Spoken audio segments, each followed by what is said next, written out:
Sitlafi, balita araw-araw.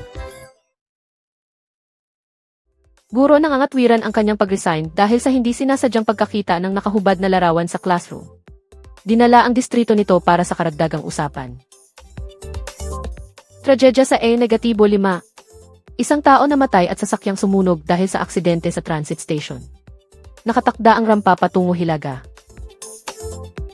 Nawalan na tayo ng alaala ni Alan Osmond, 76, matanda sa pamilyang Osmonds. Natagpuan na matay dahil sa ihis, kasama ang kanyang malaking pamilya. Tragiko sa Mount Lake Terrace, driver namatay matapos masunog ang kanyang sasakyan sa istasyon ng pampubliko. Sunod-sunduan ngayong Martes ang aksidente sa E-5.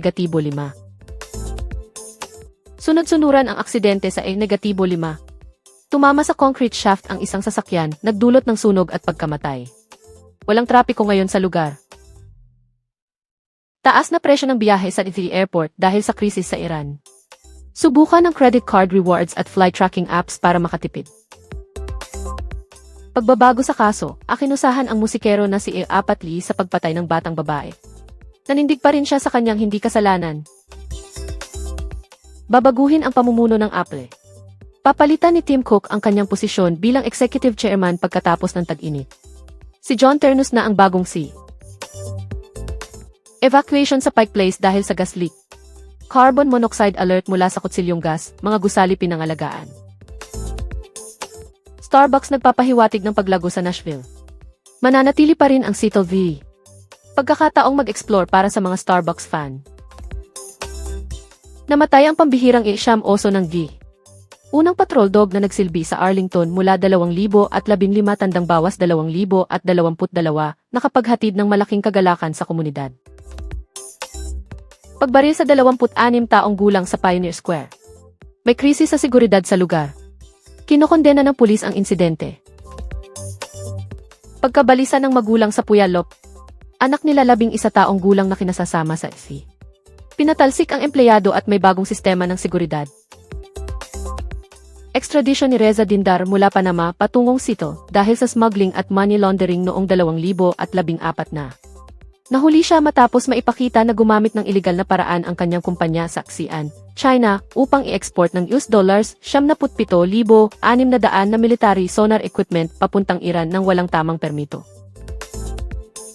Tragedy sa Belltown. Suspect sa robosyong naganap Abril siyam pinatay ang biktima. Inakusahan matapos magbabanta ng baril. Mga pagbabago sa daan, mga rampa at lane sa E-5 mula Linwood hanggang 5 ang pinagtutuparan ngayong linggo. Alamin ang mga detour na dapat sundin. Trapiko sa tren. Mga pasahero sa linya 1 at 2, pumunta kayo sa T-Mobile Park habang naghihintay. Regular na operasyon muna hanggang alas -6. Bagong Seek Then Speak system.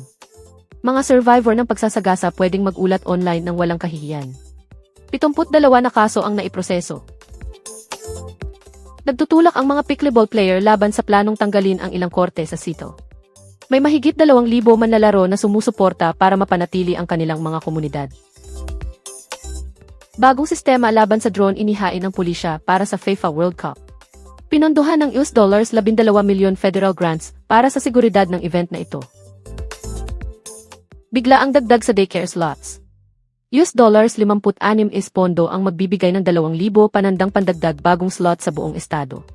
Suquamish Tribe at Ferry County kasama sa mga benepisyaryo.